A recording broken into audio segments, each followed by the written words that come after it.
Voilà. dB. Ah, dB.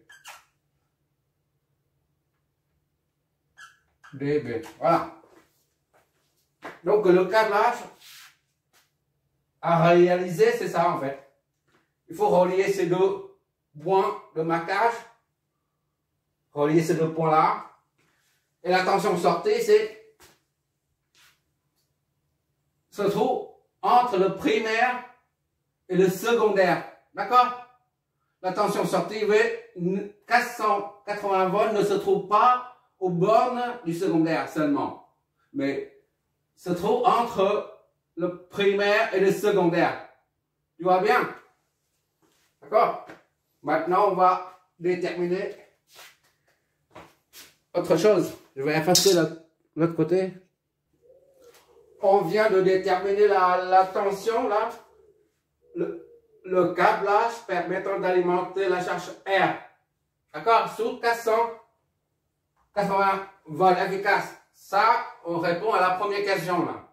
Maintenant, il s'agit de déterminer la puissance disponible à la sortie lorsqu'on raccorde une charge R à ce niveau-là.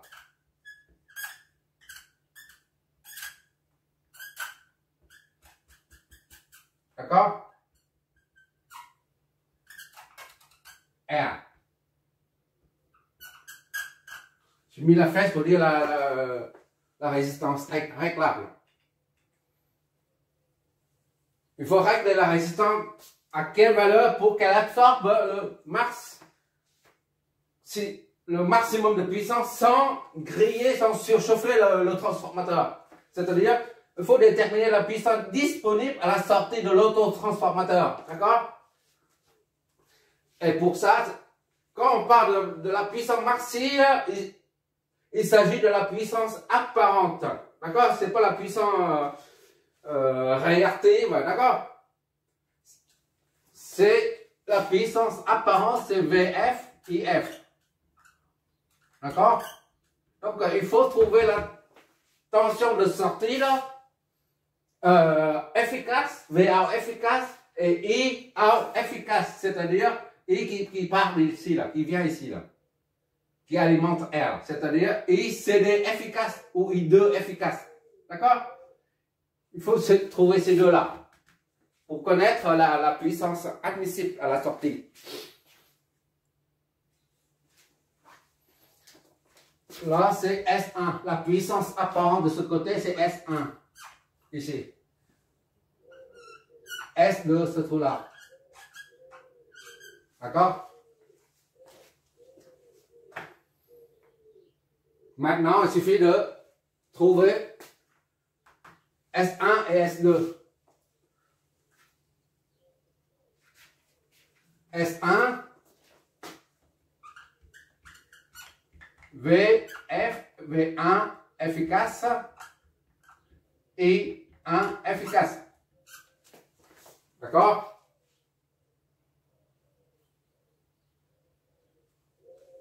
Et 1 efficace est égal à S1 sur V1 efficace. Il faut pas que la puissance S1 et S2 soit dépassée, d'accord? Pour ne pas générer de surchauffe. Donc, on doit fixer S1 est égal à S2 est égal à S.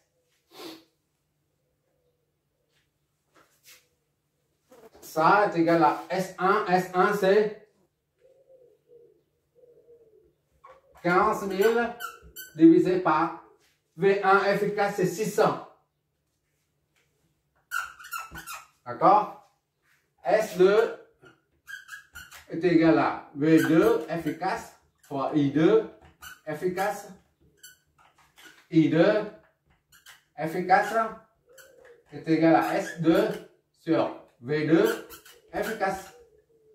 S2 c'est toujours la même chose. Divisé par V2 efficace c'est 120.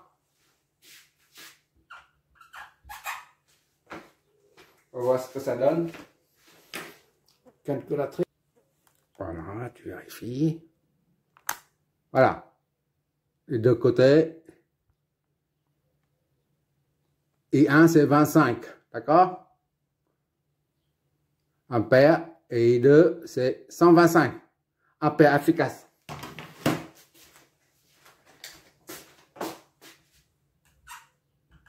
I1 efficace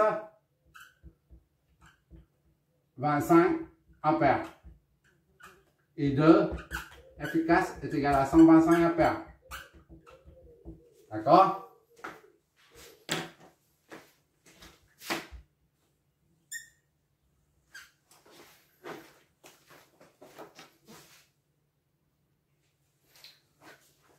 Avec la tension de sortie 480 volts efficace et le courant de sortie I2 là, de 125, on sait déjà tout de suite là 480 fois 125 est égal à, d'accord?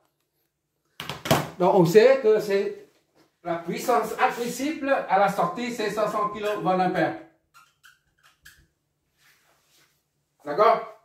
On sait déjà, avec la tension sortie efficace et le courant efficace. Mais pour l'instant, on en profite des phases pour trouver le courant I0 aussi. L'intensité, module, phase et tout. D'accord? Et on verra la tension, la puissance maximale disponible à la sortie à la fin. D'accord?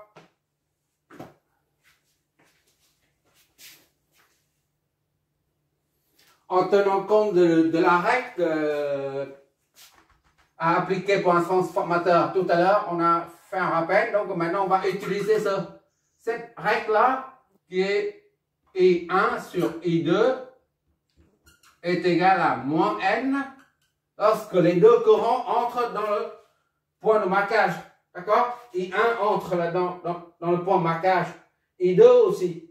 I1 sur, dans ce cas-là, I1 sur I2 est négatif. D'accord? Ça, c'est la même chose que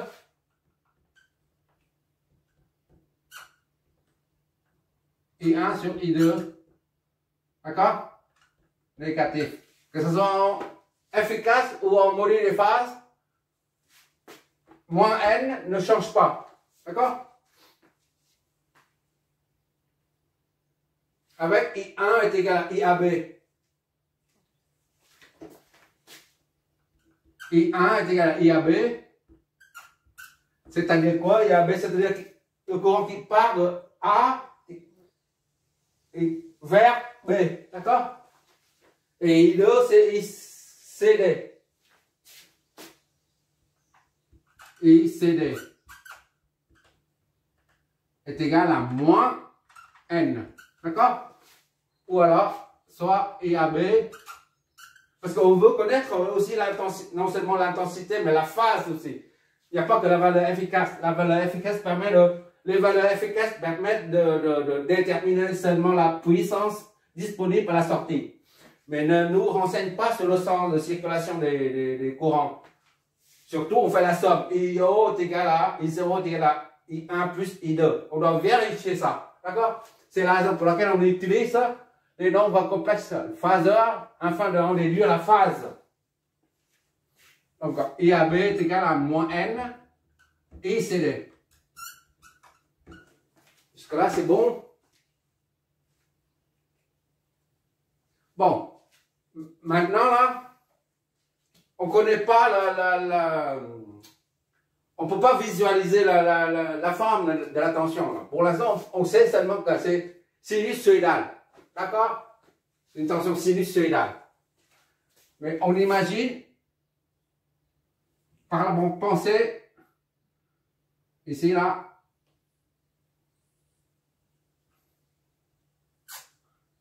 N plus 1, N plus 2, alternance N plus 1, N plus 2. Imaginons qu'on ne voit pas dedans, on ne sait pas où on en est là. Lorsque que le transfert est raccordé à la source, on ne sait pas l'instant exact où le transfert est raccordé sur la source on ne sait pas si on se trouve à n plus 1 ou n plus 2 ou n. D'accord? La tension, c'est-à-dire l'internance de tension à l'instant même où on raccorde ça à la source, où on ferme l'interrupteur. D'accord? C'est la raison pour laquelle on suppose qu'on est, on voit pas dedans. On suppose qu'on est à l'internance n, mais on ne sait pas si n c'est en dessous ou n est en haut. On n'en sait rien du tout. D'accord? On dit que c'est n, à l'internance n. Voilà. On ne sait pas si l'internance n est positive ou négative. Et on se dit, voilà, à l'internance n, I0, c'est dans ce sens. I1 est dans ce sens. Et I2 est dans ce sens. Ce n'est qu'une supposition. D'accord?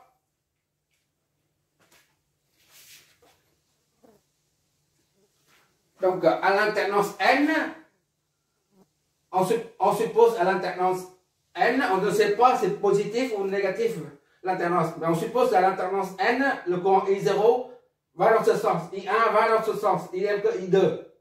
D'accord? Mais si, à l'alternance n, I0, c'est dans l'autre sens. I0 est dans l'autre sens. Ça signifie que I0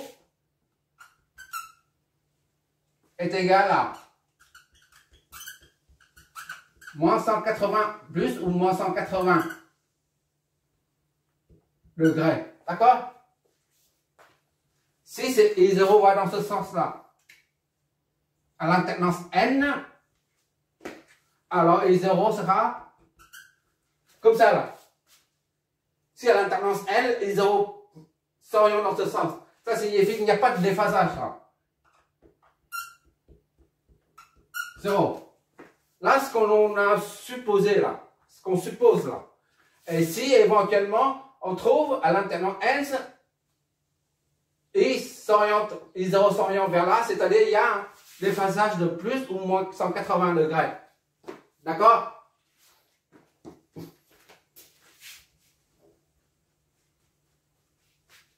Bon, maintenant, comme on a supposé une alternance où N ou I0 va dans ce sens, c'est-à-dire il n'y a pas de déphasage pour I0, d'accord? De même que IAB dans ce sens, il n'y a pas de déphasage. Et par conséquent, IAB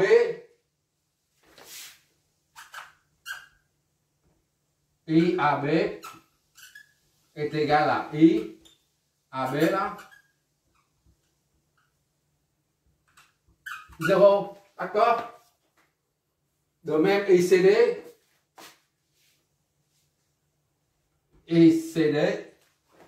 I1.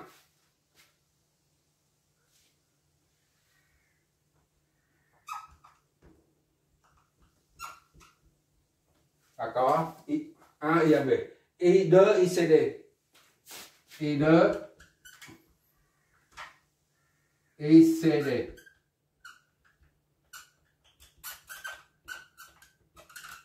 0. C'est-à-dire à l'alternance L, les courants s'orientent dans ce sens-là. D'accord? Si c'est pas ça, c'est dans l'autre sens. D'accord? Et I0, c'est la même chose.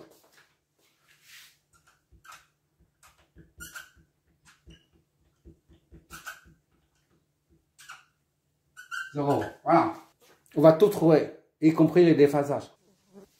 Donc, IAB, on remplace par IAB là, AB est égal à I1F fois racine de 2. D'accord? IAB, c'est I1. D'accord? 0. C'est-à-dire 25 fois racine de 2, 0.